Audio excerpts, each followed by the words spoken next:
Dios les bendiga en esta hermosa noche. Iglesia Alianza de Camuy. Les habla el pastor Rafael Pérez.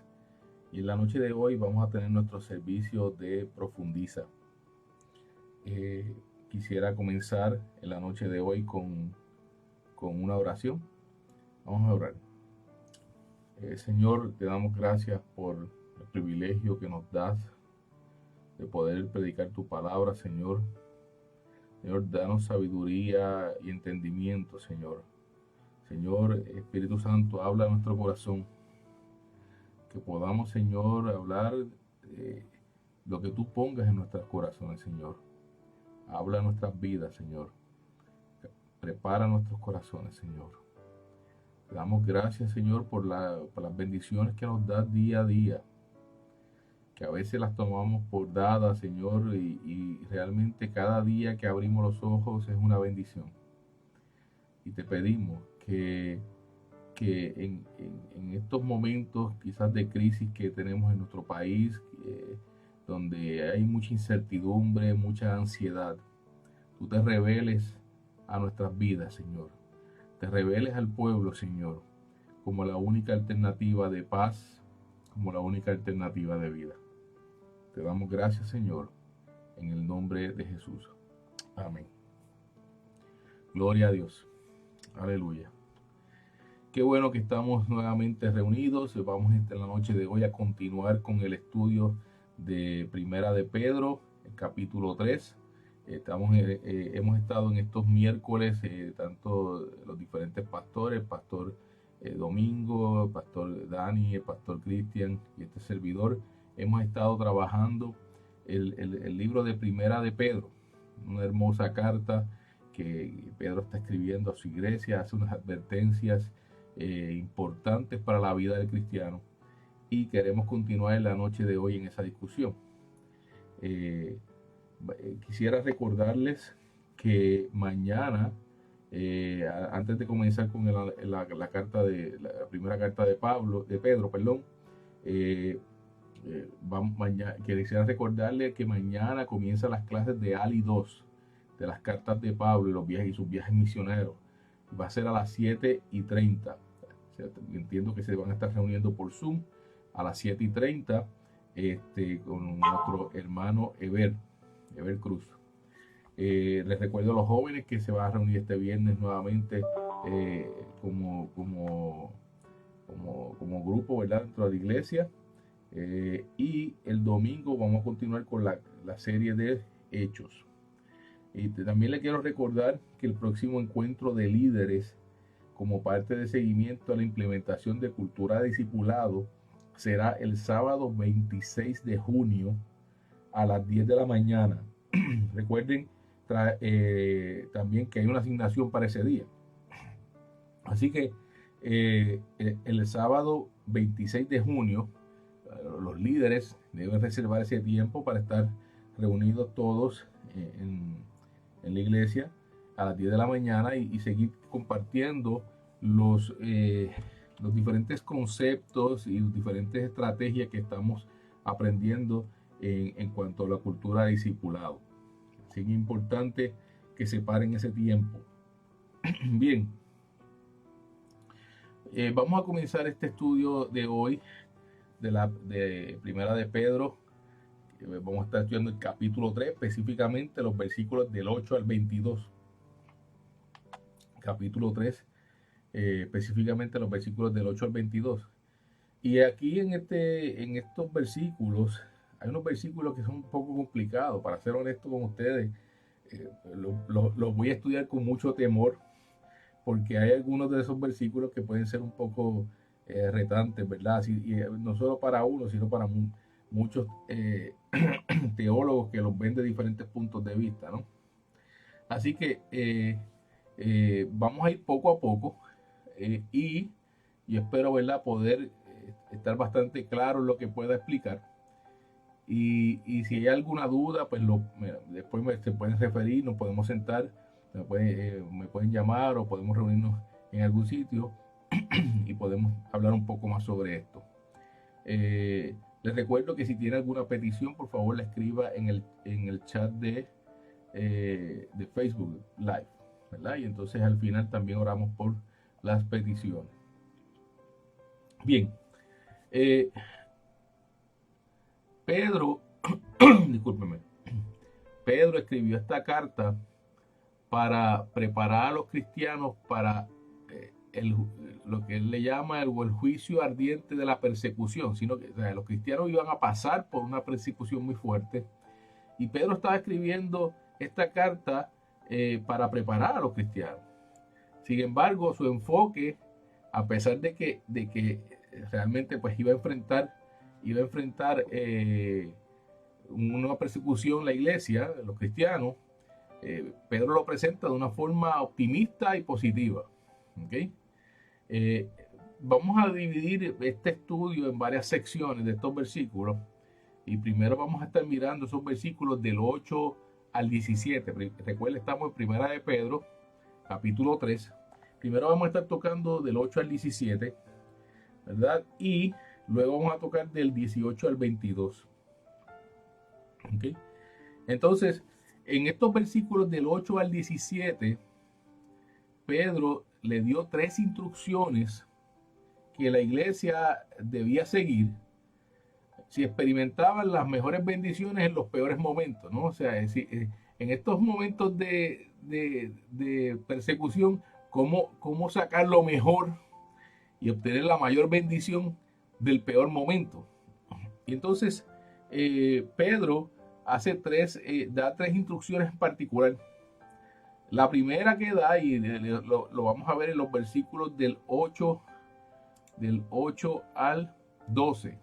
Vamos a mirar primero esos versículos 8 a 12. La primera instrucción que nos da es cultivar el amor cristiano. Dice aquí, voy a estar leyendo esos primeros versículos y luego hacemos el análisis. Dice Primera de Pedro 3, del 8 al 12.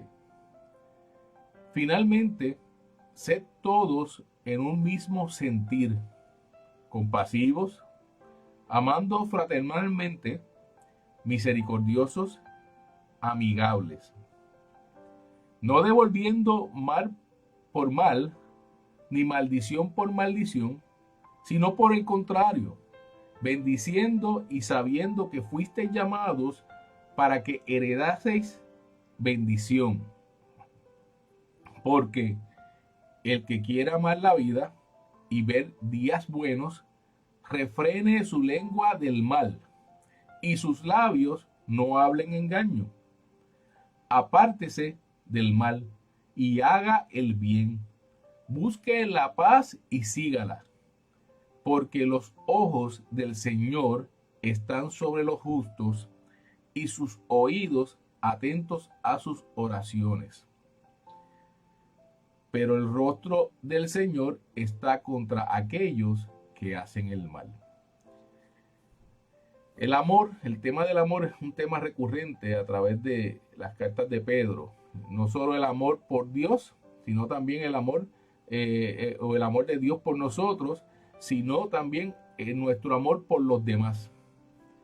Y Pedro comienza en este versículo 8 enfatizando del amor por el pueblo de Dios. La palabra finalmente significa, ¿verdad? Como llegar a una conclusión, un resumen de todo lo anterior. Y así como la ley se resume en el amor, y eso lo vemos en Romanos 13, del 8 al 10, así toda la relación humana se cumple en el amor. Esto se explica en cada cristiano y cada área de la vida, ¿no? Nosotros tenemos que vivir el fundamento. El fundamento es el amor. Dios es amor. El amor es una persona, es Dios. Este amor es evidenciado por la unidad de mente. Cuando hablamos de unidad de mente, ¿verdad? La iglesia funcionando como una sola persona. Y unidad, recuerden que, y esto lo dije en una predicación anterior, no significa uniformidad, significa cooperación en medio de la diversidad. Discúlpeme un segundito. Gracias. Gracias. La bendición de mi hija que Puedes saber cuando me estoy ahogando. Gloria a Dios. Como decía, la unidad no significa uniformidad, sino cooperación en medio de la diversidad. Los miembros del cuerpo van a trabajar juntos en unidad, aunque sean diferentes, aunque piensen diferente. Los cristianos pueden definir o pueden diferir en cómo vamos a hacer las cosas, cómo va a ser el programa, vamos a ponernos de acuerdo en qué hacer y por qué, ¿verdad? Y podemos diferir en qué método podemos usar. Pero una cosa es constante: Cristo y su palabra. Debemos tratar de honrar a Cristo, ganar a los perdidos y edificar la iglesia. Tenemos que tener en cuenta, ¿verdad?, que también obviamente los métodos que se utilizan dentro de la iglesia, ¿no? A veces no todos los métodos son espirituales, hay que tener cuidado, ¿no?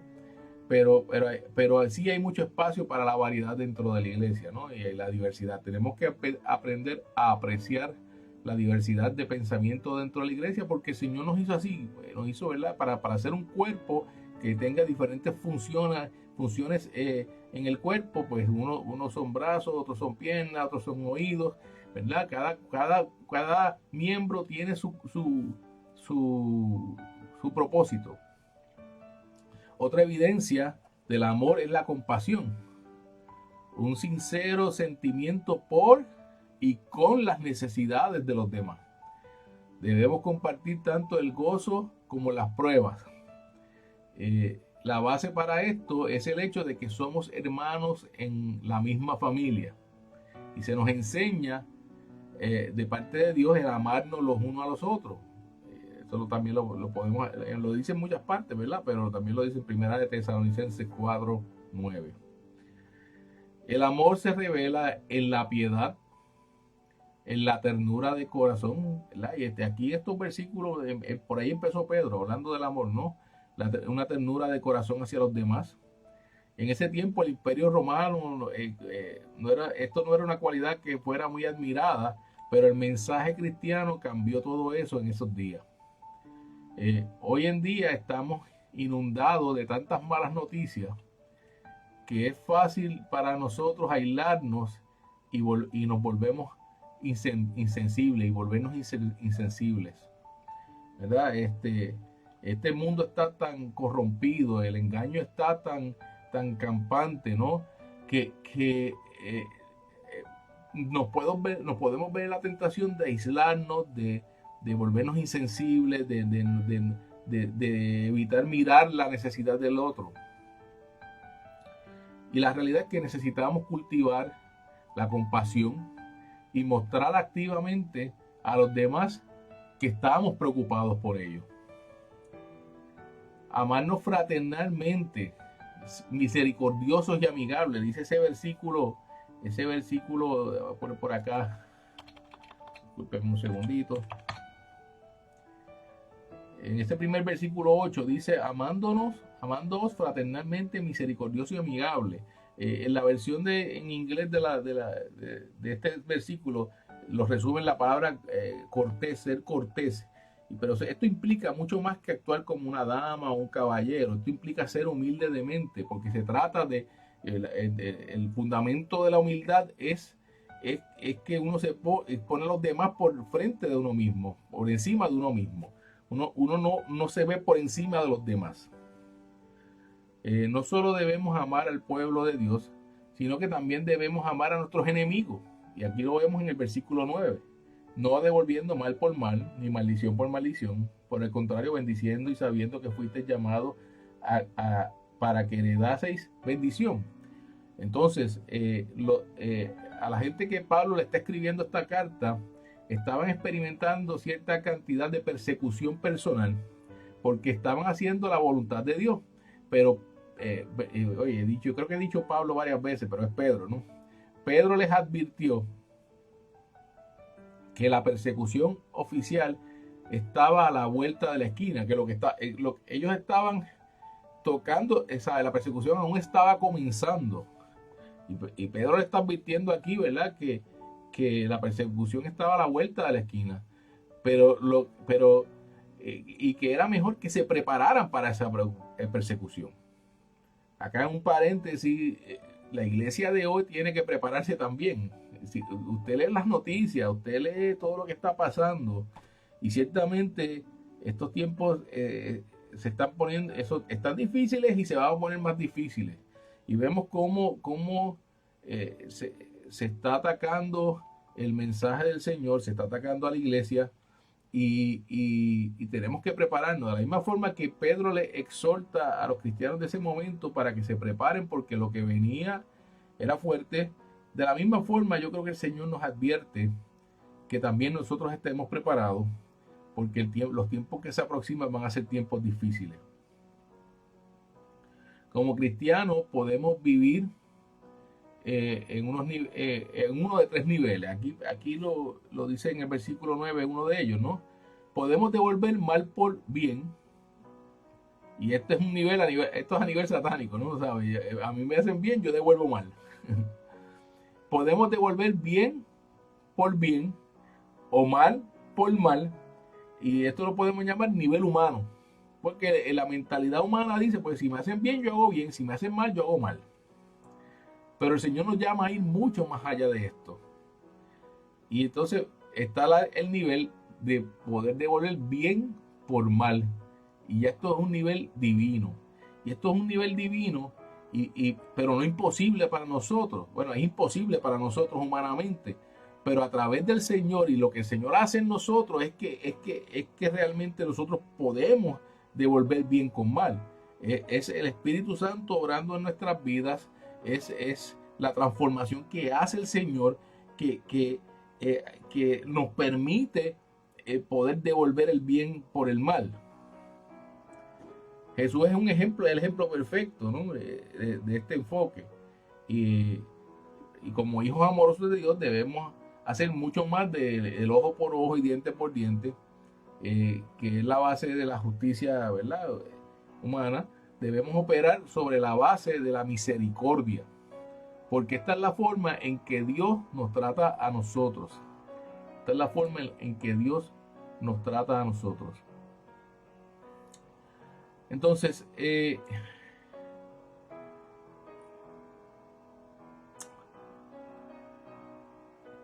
digo por acá, en esta carta de Pedro, él hace, ¿verdad?, esta exhortación, y probablemente mientras él escribía esto, pues traía mucho significado para su vida, ¿no? Porque una vez él trató de luchar contra los enemigos de Cristo con su espada, ¿verdad? En ese momento que venían a arrestar a Cristo, a Jesús, sacó su espada y le cortó la oreja a uno de los enemigos de Cristo. Así que probablemente, o sea, cuando él está escribiendo esto, él piensa, ¿verdad?, cómo fue transformado también por Jesucristo en esta persona que puede hoy decir, hay que devolver bien con mal. El mismo Pablo, cuando antes de su conversión, perseguía a la iglesia, pero cuando se hizo cristiano, fíjate que cuando Pablo perseguía a la iglesia usaba medios humanos, usaba las herramientas humanas para lograr su objetivo. Pero cuando Pablo se convierte al Señor y empieza a luchar las batallas de Dios, deja de usar las armas humanas y empieza a usar armas espirituales. Y cuando Pedro y los apóstoles fueron perseguidos, dependían de la oración y del poder de Dios, no de su propia sabiduría o fortaleza. Y eso es algo que tenemos que tener en cuenta, ¿no? Cuando nos encontremos en medio de persecución, debemos buscar, más allá de la prudencia humana, la sabiduría de Dios, y confiar y esperar en Dios. Siempre debemos recordar nuestro llamado como cristianos, porque esto nos ayudará a amar a nuestros enemigos y hacerles bien cuando nos traten mal. Estamos llamados a heredar una bendición, como dice esa última palabra de ese versículo 9, que estamos llamados a heredar una bendición. Las persecuciones que experimentamos en la tierra hoy solo se suman a nuestra herencia de bendición que vamos a tener en el cielo, ¿verdad? Una bendición, una herencia gloriosa en el cielo en algún día. Pero también heredamos una bendición hoy cuando tratamos a nuestros enemigos con amor y misericordia. Y también compartimos una bendición con ellos, y también la recibimos nosotros mismos. La persecución puede ser un tiempo de enriquecimiento espiritual para un creyente. Y fíjate lo que estamos diciendo, ¿no? ¿Sabes? Suena como contrario, ¿no? Suena como, ¿cómo tú me vas a decir a mí que la persecución va a ser un momento de enriquecimiento espiritual, va a ser algo de bendición? Sí, porque cuando dependemos del Señor y depositamos nuestras ansiedades, depositamos la confianza en el Señor y vemos la mano de Dios obrar en nuestras vidas, puede haber la tormenta más grande alrededor de nosotros y la cantidad de gente persiguiéndonos, pero la gloria de Dios está por encima de todo esto. Y la bendición de sentir ese momento de bendición, ese momento de presencia del Señor en nuestras vidas, y ver cómo el Señor levanta nuestra cabeza y pone vallado entre nuestros enemigos y nosotros, es ciertamente una gran bendición. Así que debemos amarnos unos a otros, amar a nuestros enemigos. Y dice que amar a la vida. Si vamos en Primera de Pedro, en los versículos 10 y 12, ¿verdad? Y aquí él está citando un salmo, viendo acá, y comienza diciendo, el Salmo 34, y comienza diciendo amar a la vida, el que quiere amar la vida. Entonces, este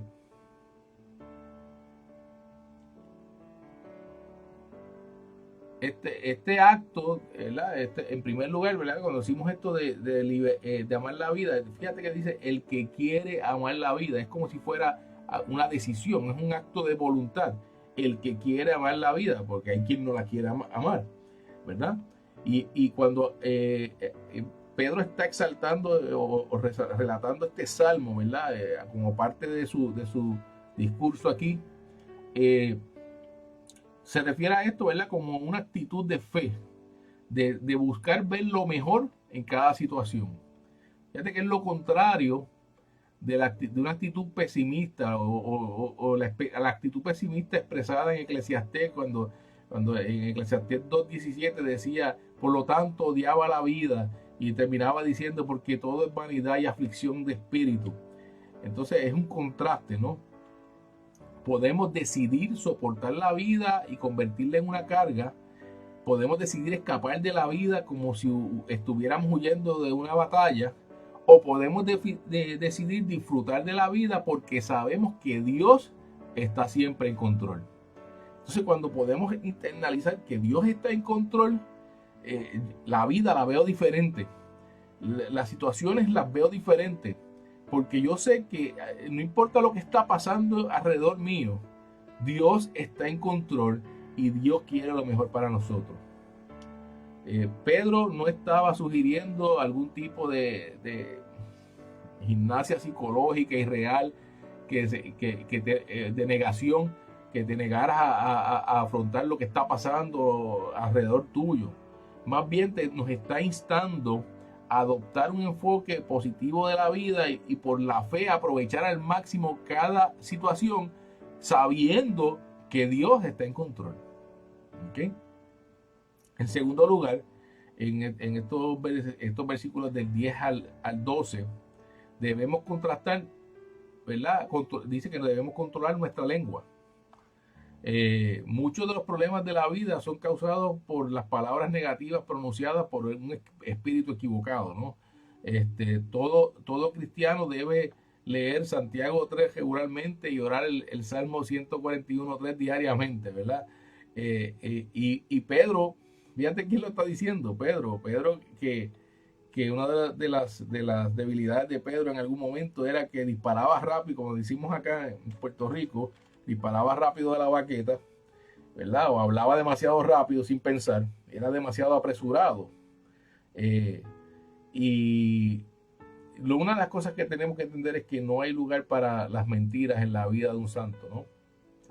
En tercer lugar, debemos hacer bien y odiar el mal. Necesitamos tanto lo positivo como lo negativo. Fíjate, cuando de aquí dice apartarse del mal. Apartarse no solamente significa evitar el mal, significa que evitar que algo sea porque lo desprecias y lo detestas. No es suficiente que evitemos el pecado porque el pecado está mal, sino que debemos evitarlo porque lo odiamos. Son palabras fuertes, ¿no? Pero ciertamente el Señor detesta el pecado. No es compatible el Señor, nuestro Señor Jesucristo y el pecado no son compatibles. Así que yo tengo que erradicarlo de mi vida, sacarlo, detestarlo de mi vida. Por último, en estos versículos dice, ¿verdad?, que debemos buscar la paz. Bienaventurados los pacificadores, porque serán llamados hijos de Dios. Eso dice en Mateo 5:9. Si salimos a buscar problemas, hay una alta probabilidad que los encontremos. Pero si salimos a buscar la paz, también podemos encontrarla. Esto no significa paz a cualquier precio, porque en la rectitud siempre debe estar basada. Ese es el fundamento para la paz. Eso lo podemos ver en Santiago 3, del 13 al 18. Pero simplemente significa que un cristiano ejerce un cristiano ejerce la moderación en su relación con las personas y no debe crear problemas porque quiere tener su propio camino. Cuando alguien está buscando problemas, probablemente es porque se está mirando a él mismo, ¿no? Está siendo un poco egoísta. Dice la palabra de Dios que si es posible, debemos vivir en paz con todos los hombres, en Romanos 12:18. Y a veces quizás no es posible, pero el Señor nos manda que nos esforcemos a buscar esa paz. Dice en Romanos 4:19, donde también ahí nos advierte que trabajemos arduamente para lograr la paz. Esto no viene automático, hay que trabajarlo, ¿no? Pero ¿qué pasa si nuestros enemigos se aprovechan de nosotros, verdad? Eso podría preguntar algún cristiano que está siendo perseguido. ¿Qué pasa cuando los enemigos se están aprovechando de nosotros? Podemos estar buscando la paz, pero ellos pueden quizás estar buscando la guerra. Fíjate lo que dice Pedro aquí en estos versículos. Pedro les dijo, en este último versículo, les dio la seguridad de que los ojos de Dios están en su pueblo y sus oídos abiertos a sus oraciones. Debemos confiar en Dios para proteger y proveer, porque solo Él puede derrotar a nuestros enemigos.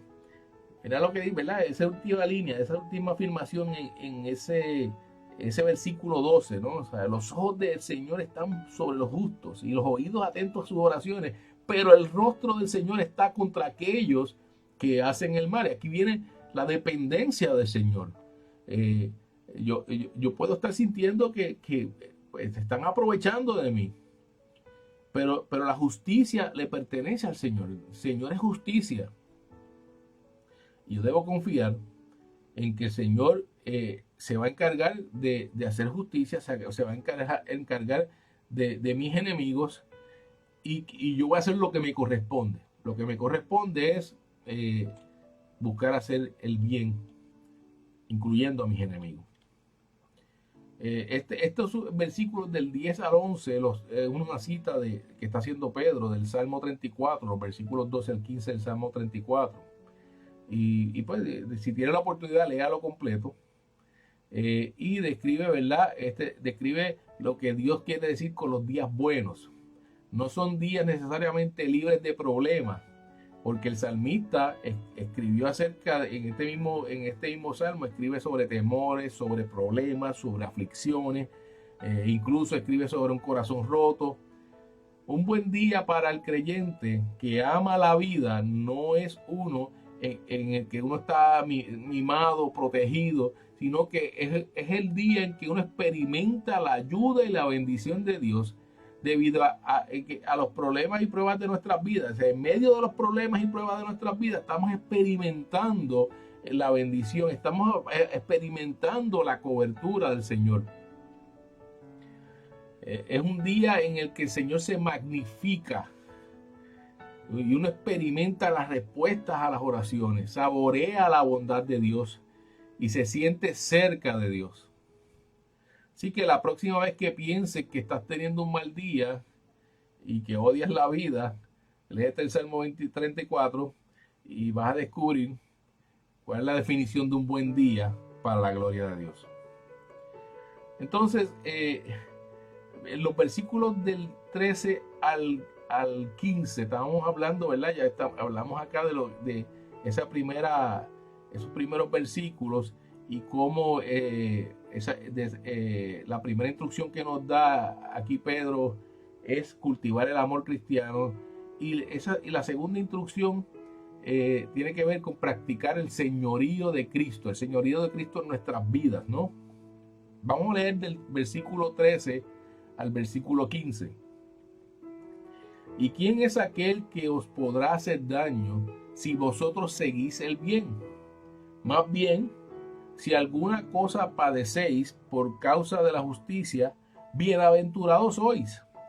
Por tanto, no os amedrentéis por temor de ellos, ni os conturbéis, sino santificad a Dios el Señor en vuestros corazones, y estad siempre preparados para presentar defensa con mansedumbre y reverencia ante todo el que os demande razón de la esperanza que hay en vosotros.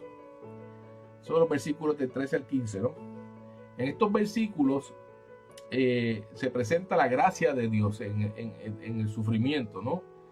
Y introducen un principio importante, espiritual, y es el temor, que el temor al Señor vence a todos los demás temores.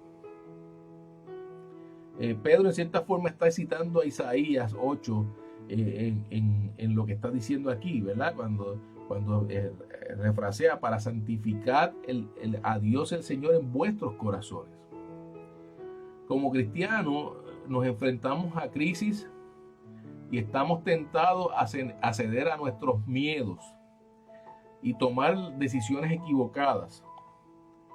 Pero si santificamos a Cristo como Señor en nuestros corazones, como dice aquí, ¿verdad? En los versículos, el principio de ese versículo 15, sino santificad a Dios el Señor en vuestros corazones. Si santificamos a Cristo como Señor en nuestros corazones, nunca necesitamos temer a los hombres o a las circunstancias alrededor. Nuestros enemigos pueden quizás lastimarnos, pero no nos pueden hacer un daño permanente. Solo nosotros podemos hacernos daño a nosotros mismos si no confiamos en Dios.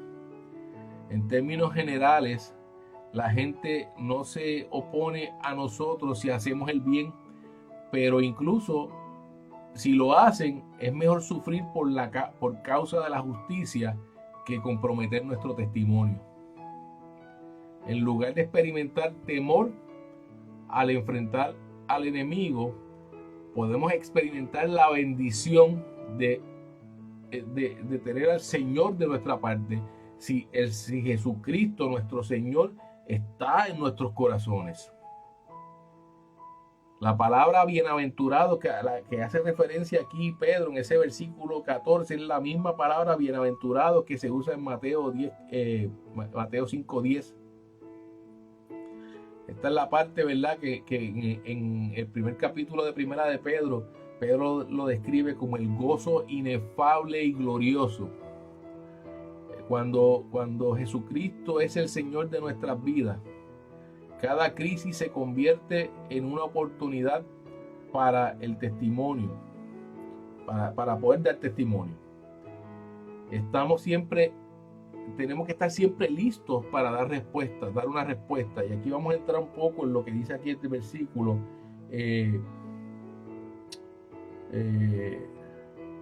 Estar preparado para presentar defensa, la defensa del evangelio, pero aquí hay una salvedad: con mansedumbre y reverencia. Así que nosotros tenemos que estar preparados para responder. Y nosotros vamos a ser retados. Yo estoy casi seguro que ustedes han sido retados también en lo que creen, ¿no? En lo que confiesan, en lo que testifican. Cada cristiano debe ser capaz de dar una defensa razonable de su esperanza en Cristo, especialmente en situaciones desesperadas, en situaciones difíciles. En una crisis cuando estamos en una crisis o llega una crisis a nuestra vida, nos tenemos que ver como una oportunidad, es una oportunidad de testificar, ¿verdad? Cómo y comportar y demostrar nuestra fe en qué está puesta nuestra fe y en quién está puesta nuestra esperanza. Porque los incrédulos entonces se van a estar preguntando cuando tú en medio de una crisis lo utilizas como una oportunidad para testificarle quién es tu Dios, de que Dios sigue siendo bueno, de que Dios es real, de que Dios sigue estando en control, y que aún en medio de la tribulación y del dolor o de la crisis, yo puedo detenerme y decir: Dios sigue siendo bueno. En Él está puesta mi esperanza y mi fe está puesta en Él. Entonces los que no creen se van a estar rascando la cabeza y preguntando: pero ¿cómo es esto posible? ¿Cómo es esto posible? Y entonces será una gran oportunidad de salvación para ellos cuando con tu testimonio puedas testificar de quién es tu Salvador y de la esperanza que tenemos en Él. Que estas personas se puedan acercar al Señor y rendir sus vidas. Este testimonio debe ser dado con mansedumbre y temor.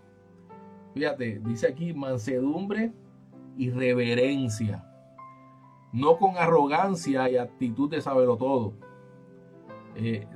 Nuestra posición como creyentes es de ser testigos. Usted quizás en las noticias lo ve, ¿verdad? Y cuando se habla de cuestiones legales, hay una gran diferencia entre ser testigo y ser fiscal. Y nosotros estamos llamados a ser testigos, no fiscales. Los fiscales son los que acusan, los que están acusando, los que están señalando, trayendo la evidencia para acusar. Y los testigos están dando testimonio. Nosotros estamos llamados para ser testigos. También debemos estar seguros de que nuestras vidas respaldan nuestra defensa, ¿verdad? No es cuestión de hablar por hablar, sino que nuestro testimonio, nuestra vida, cómo nos comportamos, respalda lo que estoy diciendo, ¿no? Se vería muy mal de que yo diga algo, ¿verdad? Testifique de una forma, pero viva de otra forma, ¿no? Pedro no sugirió que los cristianos discutieran con las personas perdidas. Aquí Pedro no está diciendo: vete a donde están las personas perdidas y discute con ellos. Sino que debemos presentarnos ante los inconversos con el relato de lo que creemos y por qué lo creemos, y de una manera amorosa. Recuerden siempre, ¿verdad?, que cuando usted está hablando con alguien inconverso, no se trata de ganar un argumento, no se trata de ganar una discusión, no se trata de yo ganar en términos de que yo soy el que tengo la razón. Se trata al final de ganar almas perdidas para Cristo. Así que si en algún momento la discusión se pone ardua y de momento te ves que estás defendiendo más el argumento, probablemente el orgullo fue lo que se subió, ¿no? Entonces estoy defendiendo, ¿no? Hay momentos que uno tiene que dar el mensaje, ¿verdad?, con amor y dar espacio, ¿no? Si la persona pues no quiere escuchar, no quiere entender, hay que dar espacio, porque al final del camino nosotros con nuestros argumentos no hacemos el cambio en el corazón. El único que cambia el corazón es Cristo, ¿no? Y esa es la obra del Espíritu Santo, ¿no? Uno trae el mensaje, pero el que cambia las vidas es el Señor. ¿Qué significa santificar a Cristo como Señor en estos versículos. Dice: santificad a Dios el Señor en vuestros corazones. Significa entregarle todo a Él y vivir solo para complacerlo y glorificarlo. Significa temer disgustarle, en lugar de temer lo que los hombres puedan hacernos, ¿verdad? Significa que yo le estoy dando la posición que merece el Señor. Si yo logro entender que cuando habla del temor al Señor, es el temor a ofenderlo, temor a fallarle, temor a que se disguste con nosotros, y que ese temor debe estar por encima del temor que podíamos tener a los hombres, entonces nuestra vida sería un poco más simple, ¿no? Es Mateo 6:33 y Romanos 12 del 1 al 2 combinados en una actitud diaria de fe que obedece la palabra de Dios a pesar de las consecuencias. Significa estar satisfechos con nada menos que la voluntad de Dios en nuestras vidas. Es una evidencia de que Jesucristo es el Señor de nuestras vidas. Y esta evidencia es la disposición con la cual testificamos a los demás acerca de Él y tratamos de ganarlos a ellos para Cristo. Así que, ¿sabe? Cuando hablamos de santificar a Cristo como Señor, esto es un statement, ¿verdad? Una oración profunda, ¿no?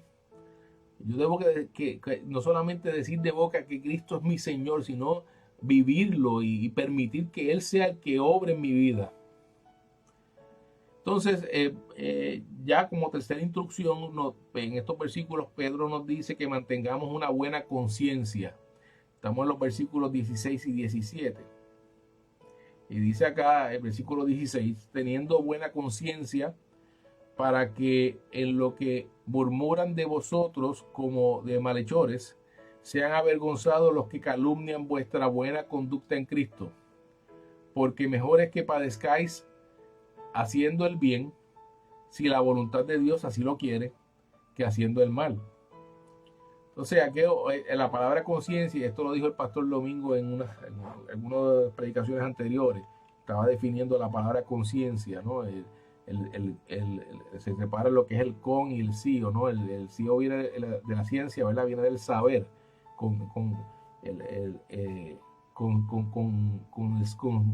¿verdad? Cuando dice conciencia es que con conocimiento, ¿no?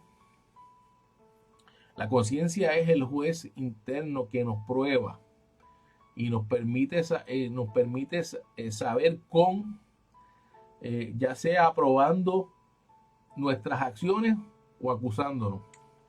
La conciencia puede ser comparada con una ventana. Me gustó esta comparación, por eso la estoy diciendo acá. Esto no es mío, esto lo saqué de un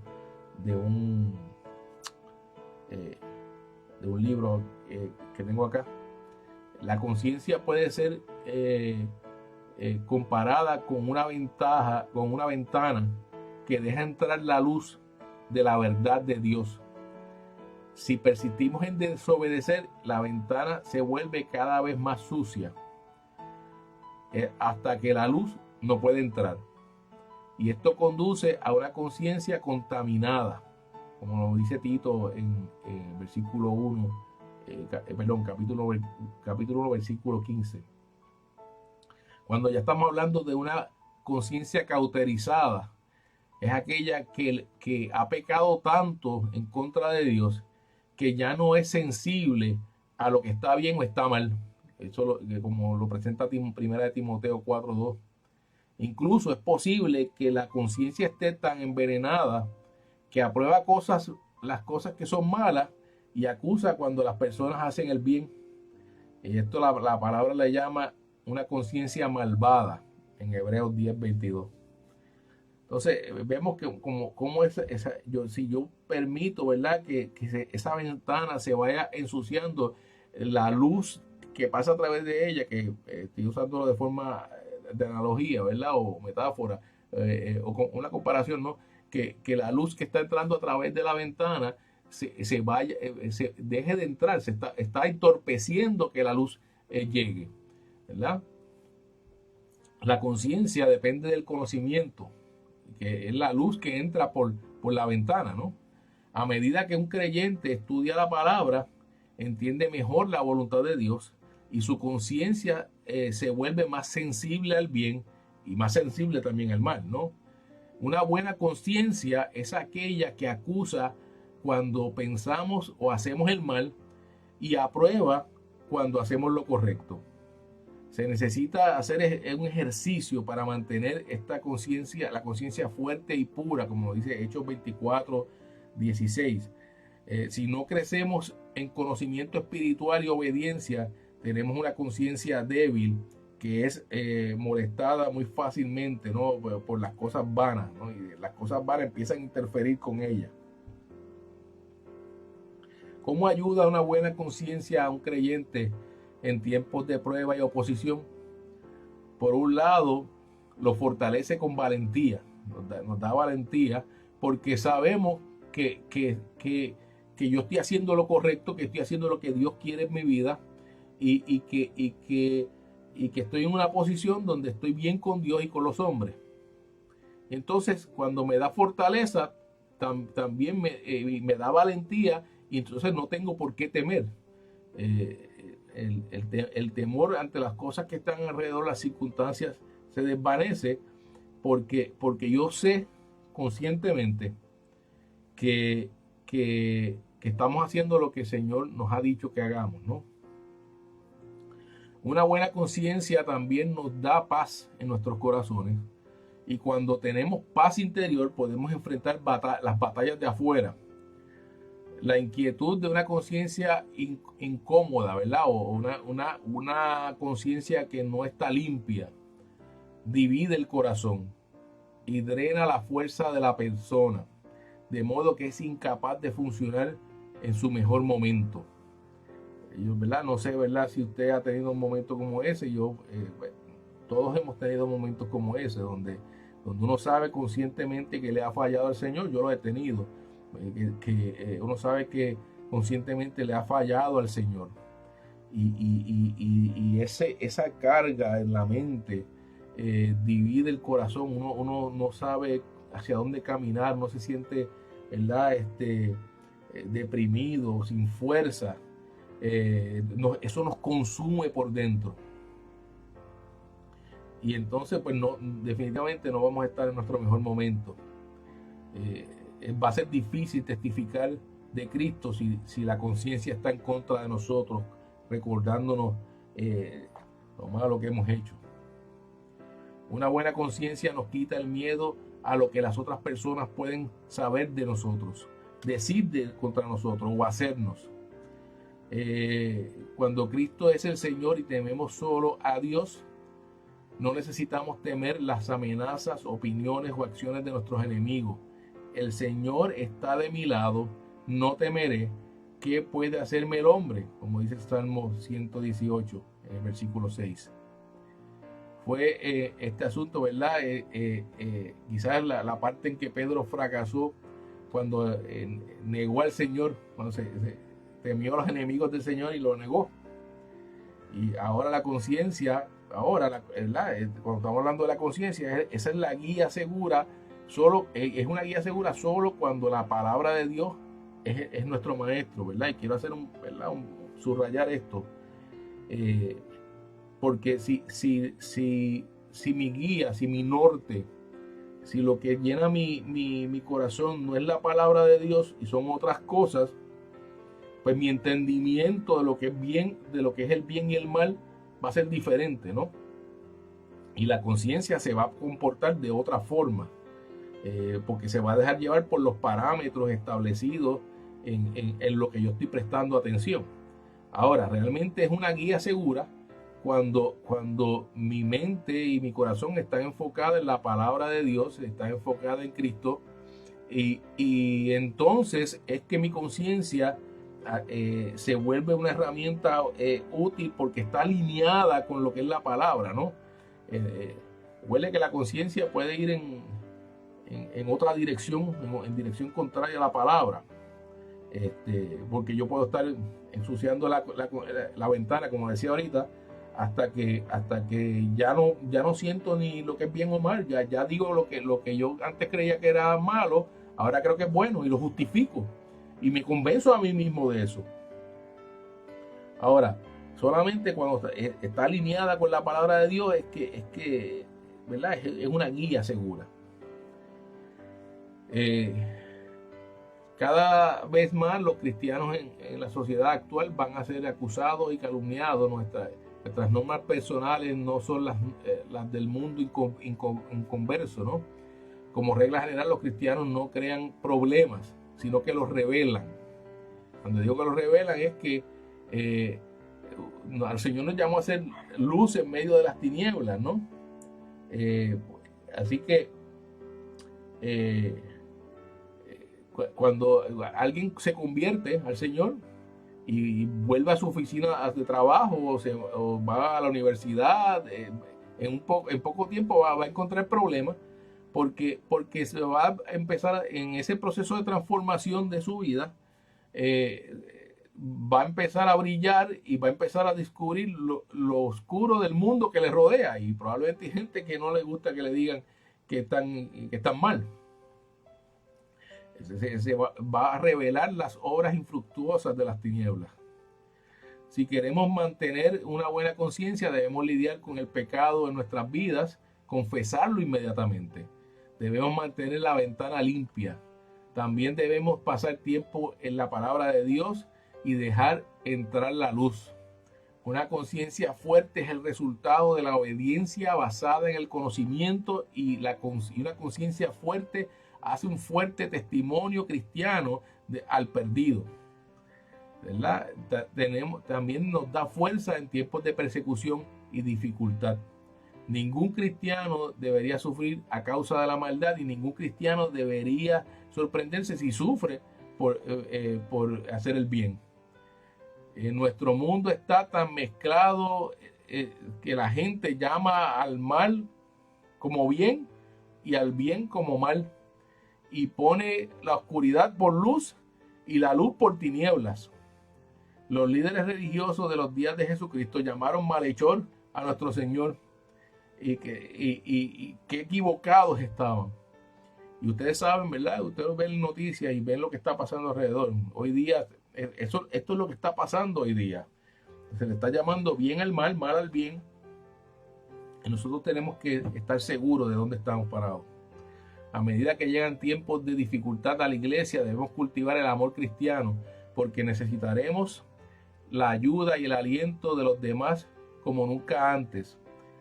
También debemos mantener una buena conciencia, porque una buena conciencia hace que la columna vertebral sea fuerte y tengamos un testimonio valeroso, ¿no? El secreto está en practicar el señorío de Cristo en nuestras vidas. Si tememos a Dios, no necesitamos temer a los hombres. Vamos a leer los versículos del 18 al 22. Ya estos versículos entran, ¿verdad?, como en otro...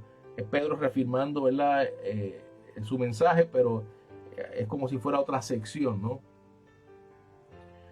Dice el versículo 18: porque también Cristo padeció una sola vez por los pecadores, el justo por los injustos, para llevarnos a Dios, siendo a la verdad muerto en la carne, pero vivificado en el espíritu, en el cual también fue y predicó a los espíritus encarcelados, los que en otro tiempo desobedecieron, cuando una vez esperaba la paciencia de Dios en los días de Noé, mientras se preparaba el arca, en la cual pocas personas, es decir, 8, fueron salvadas por agua. El bautismo que corresponde a esto ahora nos salva, no quitando las inmundicias de la carne, sino como la aspiración a una buena conciencia hacia Dios por la resurrección de Jesucristo, quien habiendo subido al cielo está a la diestra de Dios, y a él están sujetos los ángeles, autoridades y potestades. Estos versículos son un reto, ¿no? ¿Saben? Hay algunas de estas cosas que hay diferentes vertientes en cómo se interpretan. Eh, Cuando Pedro escribió esta sección de la carta, yo creo que no tenía idea de que iba a ser clasificado como una de las partes más difíciles del Nuevo Testamento. Y yo voy estoy usando un ¿cómo es que se llama? Este tipo, se me olvida la palabra, disculpen. Un comentario bíblico para ayudarme a interpretar estos versículos. Y pues porque hay diferentes interpretaciones, así que yo voy a tratar de explicarlo y si no, pues si hay alguna duda, en confianza nos podemos sentar. Usted me dice y nos sentamos, ¿no? En la sección esta sección se presenta en 3 ministerios diferentes de Cristo, ¿no? Si entendemos estos ministerios, seremos más capaces de sufrir. Somos capaces, cuando digo capaces de sufrir, de vivir a través del sufrimiento, pero dentro de la voluntad de Dios, y glorificar a Cristo en eso, ¿no? Así que estos versículos en cierta forma nos hablan del ministerio de Cristo, desde el versículo 18 al 22. Todo lo demás, ¿verdad?, es incidental a lo que Pedro tenía que decir acerca de Cristo. Este material es paralelo a lo que Pedro escribió en Primera de Pedro 2:21. Y Pedro presentó a Jesucristo como el ejemplo perfecto de alguien que sufrió injustamente y sin embargo obedeció a Dios. ¿Okay? Ese versículo 18 comienza hablando sobre la muerte de Cristo. En el versículo 17, Pedro escribió acerca del sufrimiento por el bien y no por el mal. Y luego dio ejemplo de Jesucristo. Jesucristo era el justo, como dice Hechos 3:14, y sin embargo fue tratado injustamente. ¿Por qué? Para que Él muera por los injustos y los lleve a Dios. Así que murió como sustituto y murió solo una vez. En otras palabras, Jesucristo sufrió por hacer el bien. Él murió, o sea, él no murió a causa de sus pecados porque él no tenía ningún pecado. Él murió a causa de los pecados de la humanidad. La frase que dice aquí, llevarnos a Dios, para llevarnos a Dios en ese versículo 18, significa ganar audiencia, como ganar audiencia ante la corte, ante el juicio, para llevarnos al juicio, ¿no? Debido a que nosotros no teníamos audiencia ante Dios. No teníamos audiencia. Es Cristo a través de la cruz que permite y abre acceso para que nosotros tengamos acceso a Dios. Y podemos venir ante su trono libremente gracias al sacrificio que hace Cristo. Pedro empieza hablando precisamente de esto. También tenemos acceso a su maravillosa gracia para satisfacer nuestras necesidades diarias. ¿Verdad? Cuando el velo del templo fue rasgado, simbolizó el camino nuevo y abierto a Dios a través de Jesucristo. Y esa es lo primero que resalta aquí Pedro. Luego el versículo 19 al 20 resalta la proclamación de Cristo. Entonces aquí es donde la cosa se pone un poquito complicada, ¿no? Cuando dice la frase vivificado en el Espíritu, crea algunas diferencias entre cómo interpreta la gente esto, ¿no? Y también la parte que dice que predicó a los espíritus encarcelados, otra parte que crea un poco de diferencias en cómo se interpreta. Hoy estoy usando un comentario bíblico para ayudarnos a trabajar sobre esto, ¿no? Entonces, cuando en los manuscritos griegos no había diferencia entre mayúsculas y minúsculas, así que no sabíamos si cuando hablaba del espíritu con letra mayúscula, espíritu con letra minúscula, ¿no? Los eruditos en el lenguaje griego dicen que al final de Primera de Pedro 3:18 debe decir siendo ejecutados con referencia a la carne, pero hechos vivos con referencia al espíritu. Entonces crea un contraste entre lo que es el espíritu y la carne. Recuerden, ¿verdad? ¿Sabe? Es un contraste entre el espíritu y la carne, y no entre la carne de Cristo y el Espíritu Santo, que son son cosas diferentes, ¿no? Cuando digo son cosas diferentes, no es que, ¿sabes? Cristo, el Espíritu Santo y Dios y Dios Padre son una sola persona. No es que sea diferente. Y cuando digo que son diferentes es el concepto de la carne, ¿verdad? De Cristo, la parte humana de Cristo y el Espíritu. Nuestro Señor tenía un cuerpo real, tenía un alma y tenía espíritu. Él no era Dios habitando en un hombre, él era el verdadero Dios hombre, Dios y hombre a la vez. Cuando murió, él entregó su espíritu al Padre, ¿verdad? Eso lo podemos ver, ¿verdad? Cuando en la misma cruz dice, Señor, hay esa separación y él entrega al Padre su espíritu, ¿no? Sin embargo, parece evidente que si él fue hecho vivo en el espíritu, en algún momento su espíritu debe haber muerto también cuando él muere, ¿no?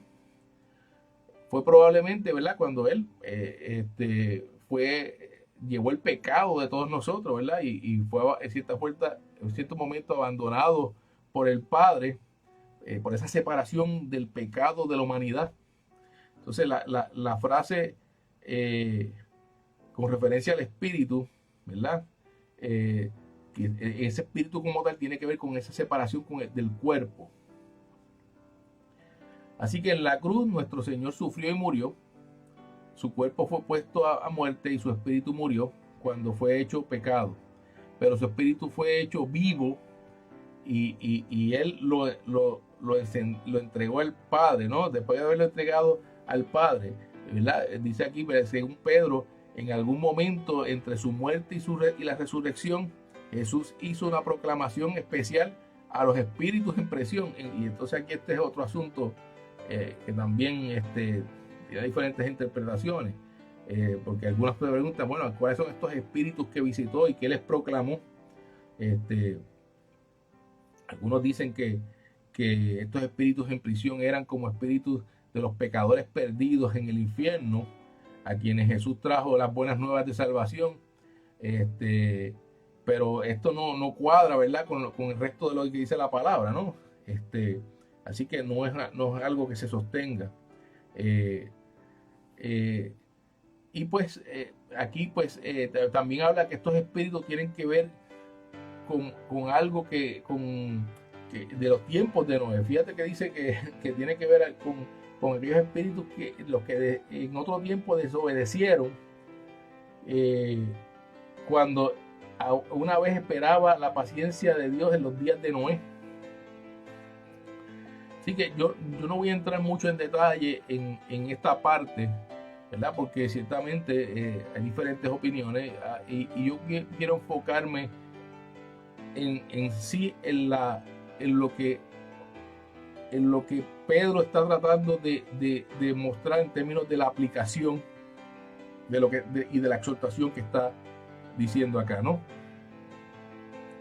El versículo 21 nos habla del bautismo, nos habla de la resurrección de Cristo como ministerio. Puesto que la muerte viene cuando el espíritu deja el cuerpo, entonces la resurrección implica que el espíritu regresa al cuerpo. El Padre levantó a Jesús de entre los muertos, pero el Hijo también tenía la autoridad de resucitarse a sí mismo. Esta es una de las partes que más me fascina a mí, cuando el mismo Señor dice: yo tengo la autoridad para poner mi vida y volverla a tomar. Es debido a su resurrección que los cristianos tienen la esperanza viviente, ¿verdad? Es debido a la resurrección que nosotros somos vueltos a la vida. Y entonces, pues, de cierta forma, él hace una analogía con cómo ocurren los hechos en cuanto a la salvación de la humanidad en Noé, a través de cuando viene el diluvio, el juicio del diluvio, y cómo el Señor salva a Noé y a su familia, ¿verdad? Y entonces hace una analogía con el bautismo aquí. Nunca debemos minimizar la importancia de la resurrección de Cristo. Tenemos que, la resurrección de Cristo declara a Dios que la obra de salvación es completada y aceptada por el Padre. y que la muerte ha sido conquistada.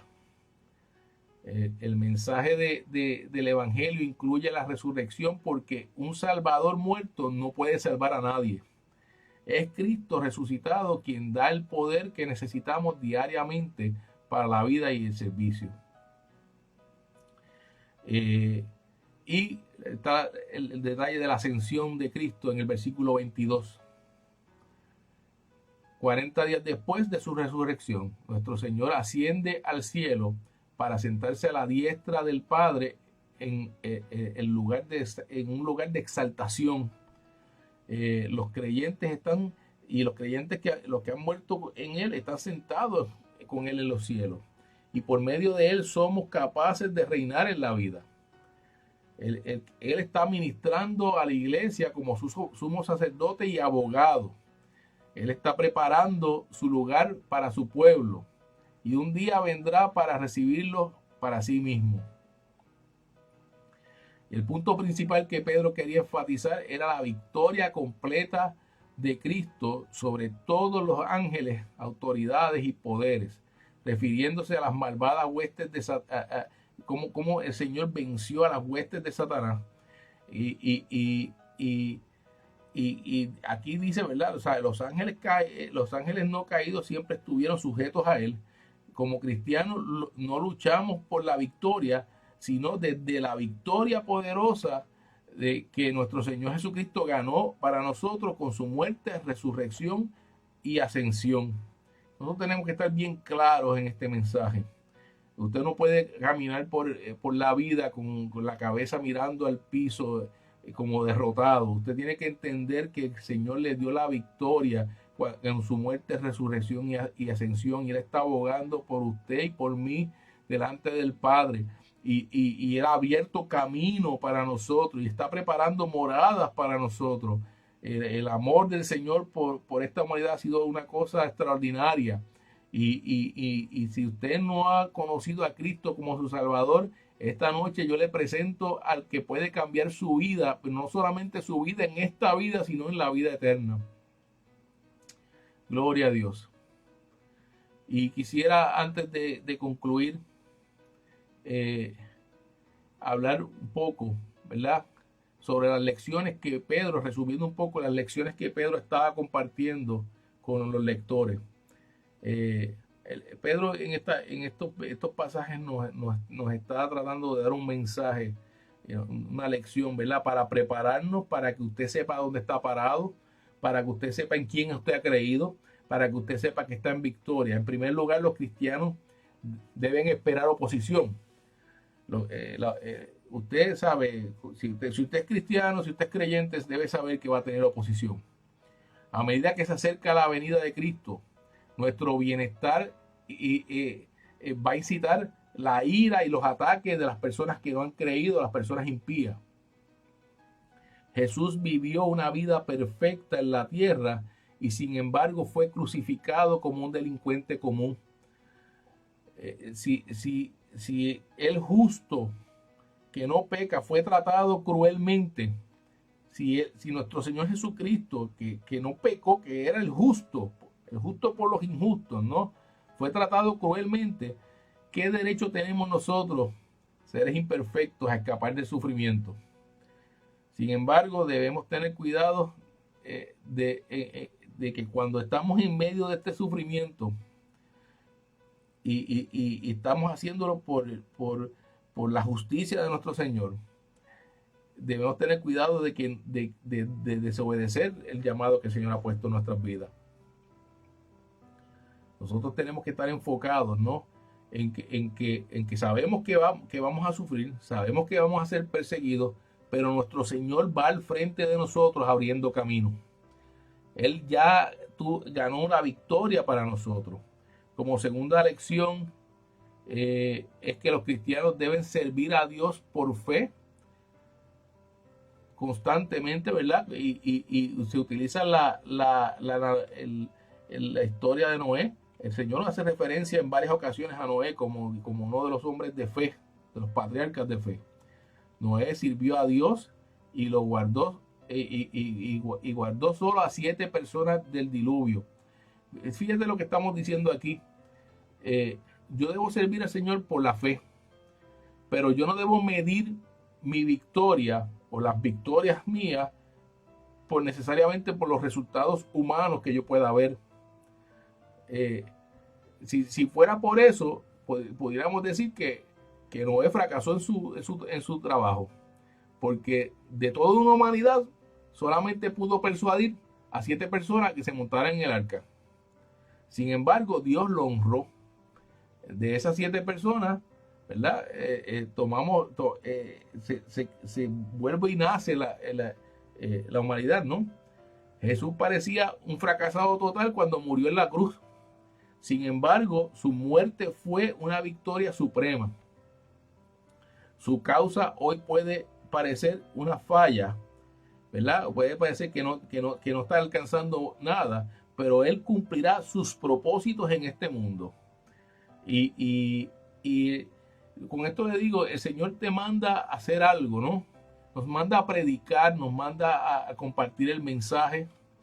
Y Él, a eso es lo que nos manda, ¿no? No nos garantiza que a todas las personas que le hablemos se van a convertir, porque la función de transformación de las vidas la tiene el Señor. Es el Espíritu Santo quien hace eso.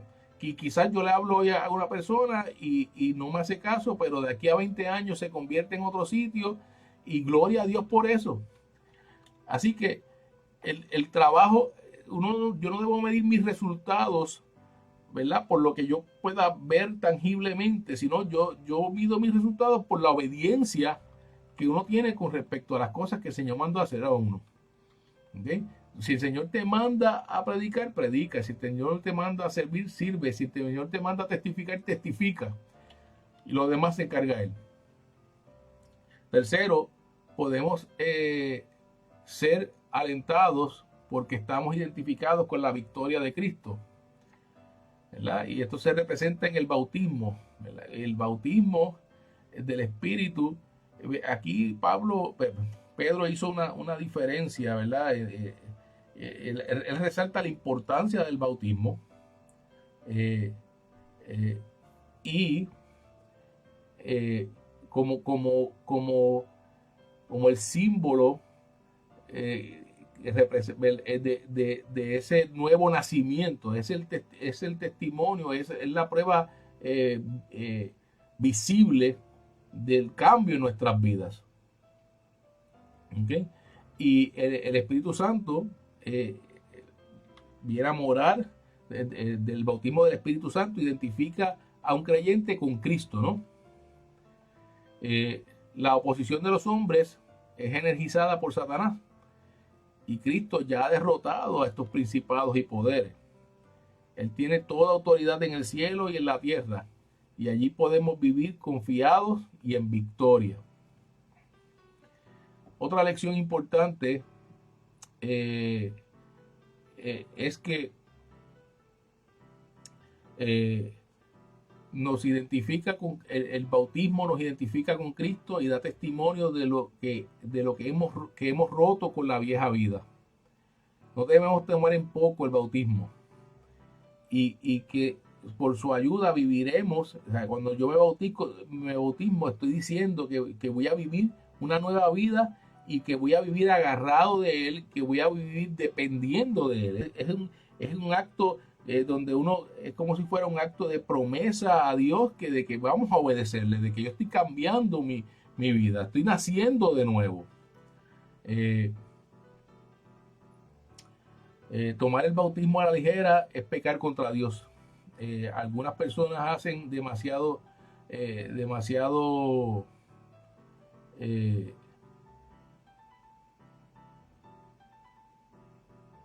quiero hacer una salvedad aquí, ¿no? Y sabe, el hecho de que el bautismo en las aguas nos salva, no salva, es un símbolo, ¿verdad? Es un testimonio vivo de ese compromiso mío con el Señor, ¿verdad?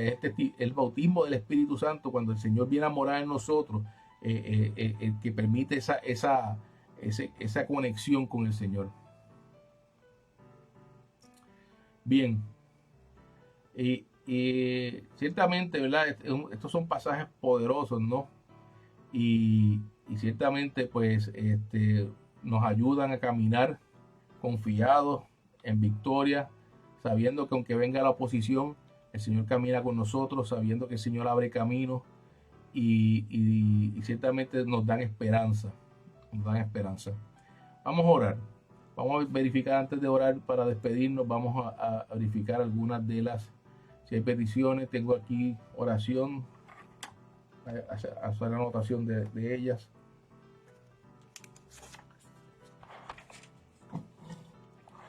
Oración por Emily,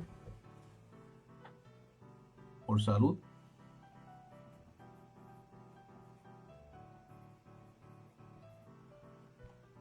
Y Gladys también, que están en la Florida.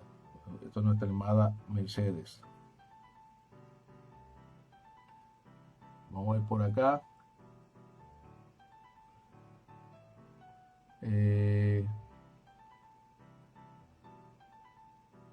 Oración por la familia de una amiga de Mercedes, ¿verdad? Bueno, me imagino que son los mismos, pero acá también habla de nietecito que se lavó en la piscina. Fortaleza, ¿no?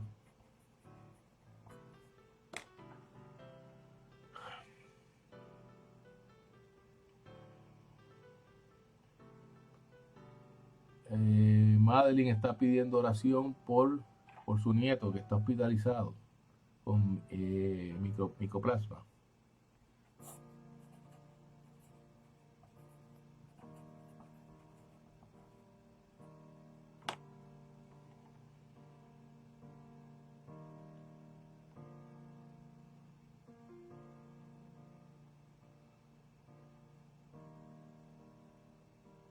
Buscando por acá. Voy a revisar nuevamente, ¿verdad? Para que no se me quede ninguna.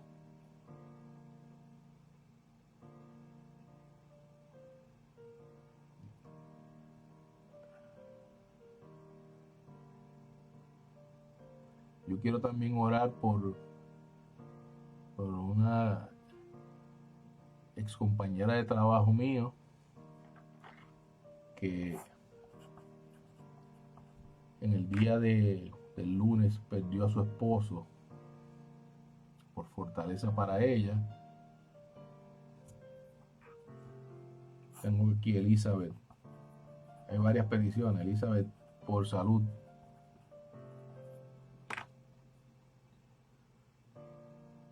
Y también quiero orar por un compañero de trabajo que se llama Segundo González, que fue operado también recientemente para sanidad, ¿no? Salud. Bien, tengo varias peticiones. Vamos a estar orando por ellas y de una vez despidiendo el servicio. Sabemos que el Señor está en control de cada situación y siempre se va a glorificar. Señor, te damos gracias. Gracias, Señor, por tu misericordia, por tu amor, por tu gracia, Señor. Gracias, Señor, por tu palabra, Señor, que habla nuestras vidas, nos da seguridad, Señor. Permite, Señor, que podamos hacer las cosas correctas, de tener nuestra conciencia tan limpia, Señor, que la ventana de nuestra conciencia permita entrar tu luz y tu palabra a nuestras vidas, Señor. Que seamos compasivos, Señor, que tengamos dependencia absoluta de ti, mi Dios, que podamos caminar confiadamente, Señor, sabiendo que tú cuidas de nosotros, Señor, que tú pongas, que tu Espíritu Santo hable a nuestras vidas, nos transforme para que podamos amar a nuestros enemigos, Señor, que podamos testificar en medio de la crisis que tú eres nuestro Dios, que tú siempre estás en control, Señor, que tú eres todopoderoso, en lo absoluto, tú eres omnipresente, omnisciente, Señor. Señor, tú eres todo amor, todo justicia, Señor. Tú eres el amor encarnado, la justicia encarnada, Señor. Tú eres todo justicia, Señor. Y que podamos depender de ti cada momento, Señor. Gracias por tu palabra, Señor, que afirma en nuestros corazones que tú eres nuestro Dios, que afirma en nuestros corazones que tú entregaste tu vida por nuestros pecados, Señor. Te levantaste de la tumba, Señor, y estás a la diestra del Padre, Señor, abogando por nosotros, mi Dios. Gracias, Señor. Te pido, Señor, por la salud de Emily. Señor, yo te pido y por la salud de Gladys, Señor, yo te pido que tú pongas tu mano sanadora sobre ellas, Señor, que ellas puedan en este proceso de enfermedad, Señor, verte de cerca, Señor, sentir tu presencia, Señor, que te puedas revelar a sus vidas en medio de este proceso, Señor. Te pido, Señor, por fortaleza a la familia de esta familia que menciona nuestra hermana Mercedes, que su nietecito se la ahogó en la piscina, Señor. Tú conoces todas las cosas, Señor. Tú conoces, tú tienes conocimiento perfecto, Señor. Yo te pido, Señor, que tú te hagas presente en la vida de esta familia, Señor, que le des tu fortaleza y yo tengo confianza en ti, Señor, de que alguna forma que quizás no podemos entender hoy, Señor, tú te vas a glorificar en sus vidas, Señor. Te pido, Señor, también por el nieto de Madeline que está hospitalizado con micoplasma, Señor. Señor, pon tu mano sobre este niño, Señor. Yo te doy gracias, Señor, por la vida de este niño. Y, Señor, te pido, Señor, que le sane, Señor, y para testimonio tuyo, Señor. Y que no solamente le sane, Señor, sino que en algún momento, cuando esté ya en edad de conocimiento propio, puedan caer rendidos a los pies tuyos, Señor, rendidos a los pies de la cruz, reconocerte como Salvador de su vida, Señor, y que pueda dar testimonio de que tú eres su Rey, Señor, y que tú le uses con poder, mi Dios. Señor, te pido por la salud de nuestra hermana Elizabeth, mi Dios. Ella pues ha estado un poco aquejada de salud, Señor. Yo te pido, Señor, que afectada de salud, yo te pido que tú estés con ella, Señor, que ella sienta tu presencia contigo, Señor, que ella sienta que tú estás con ella, que tú le confortas, Señor, que tú pongas tu mano sanadora sobre ella, mi Dios. También te pido por la salud de mi compañero de trabajo Segundo, Señor. Señor, tú sabes que ha pasado por una operación delicada, Señor. Y yo te pido, Señor, que tú también le pongas tu mano sobre él, que se recupere, Señor, y sobre todas las cosas que pueda tener un encuentro contigo, Señor, para que pueda testificar, Señor, de lo grandioso y lo maravilloso que tú eres, Señor. Te pido también por Vivian, Señor, mi ex compañera de trabajo que ha perdido recientemente a su esposo, Señor. Yo te pido por fortaleza para ella, Señor, por fortaleza para tus hijos, Señor, que tú te muestres a sus vidas, Señor, que ella en medio del dolor pueda testificar de que tú sigues siendo su Dios, Señor, y que pueda, Señor, depositar toda su confianza en ti y dependencia en ti, Señor. Te pido que ella se sienta abrazada por ti, Señor, en todo momento, y sus hijos también, mi Dios. Te doy gracias por la palabra que has traído a nuestros corazones en la noche de hoy, Señor, y te pido que tú sigas haciendo cosas hermosas en nuestra iglesia, Señor. Tú conoces nuestros planes como iglesia, Señor. Yo los pongo en tus manos, Señor. Te pido dirección y visión para nuestro pastor, Señor. Tú sigas hablando a su corazón y renovando sus fuerzas, Señor, para que siga al frente de tu obra, Señor. Yo te doy gracias, mi Dios, en el nombre de Jesús. Amén y amén. Gloria a Dios. Que el Señor les bendiga en esta noche.